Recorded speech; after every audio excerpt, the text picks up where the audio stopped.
plus que quelques jours avant l'inauguration de l'Ars Invita Magri pour sa 21e édition.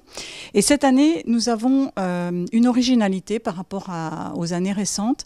C'est que l'évêché et le curé de Limoux nous ont autorisé à utiliser l'église Saint-Julien, principalement construite au XIVe siècle, une très jolie église médiévale avec un clocher-mur comme on en a beaucoup dans la région. Et cette année, cette église accueillera 4 artistes, 3 peintres et un sculpteur. Et ce sera l'occasion pour le public de visiter le sanctuaire puisque malheureusement l'église de Magri n'est ouverte que pour les cérémonies. Cette année, ils pourront découvrir son originalité. Comme chaque année, Magri se transforme pour le week-end de l'Ars Invita Magri. D'un paisible petit village tranquille, Magri devient un centre d'animation extraordinaire.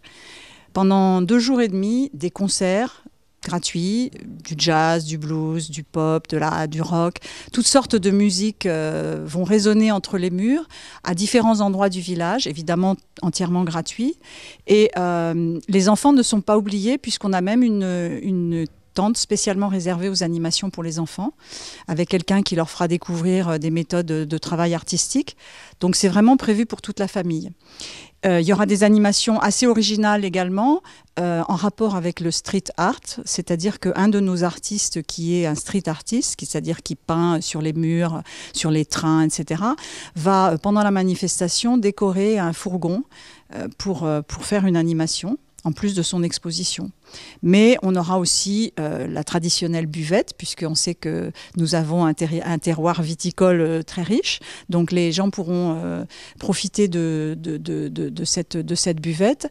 Et nous renouvelons ce que nous avions fait l'an dernier, qui avait beaucoup marché, c'est de retrouver l'esprit bodega en mettant des tables un petit peu partout dans le village, de façon à ce que les gens puissent s'asseoir, se poser, discuter, décider de retourner voir les expositions, de flâner en famille, et pourquoi pas manger, puisque autre originalité cette année, nous n'avons pas de repas à menu fixe assis. Nous avons 4 food trucks pour proposer aux gens de pouvoir manger différent et à toute heure de la journée. Donc ça, c'est une vraie innovation qui correspond beaucoup aux attentes du public actuel. Qui permettra donc à des familles de venir passer plusieurs heures à Magri au lieu de juste une visite éclair.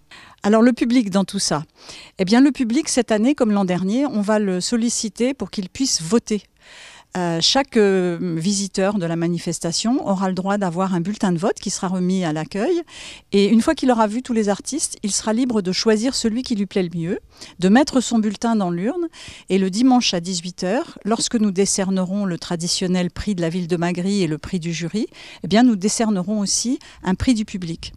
Alors pourquoi c'est important ? C'est important parce que l'Ars Invita Magri, c'est une manifestation qui veut amener l'art à la campagne, au plus près des gens.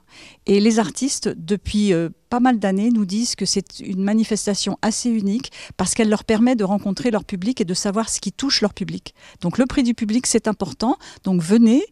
Tout le week-end, mettez votre bulletin de vote avant 16h et à 18h, vous saurez qui a gagné le prix du public. C'est quand l'Ars Invita Magri?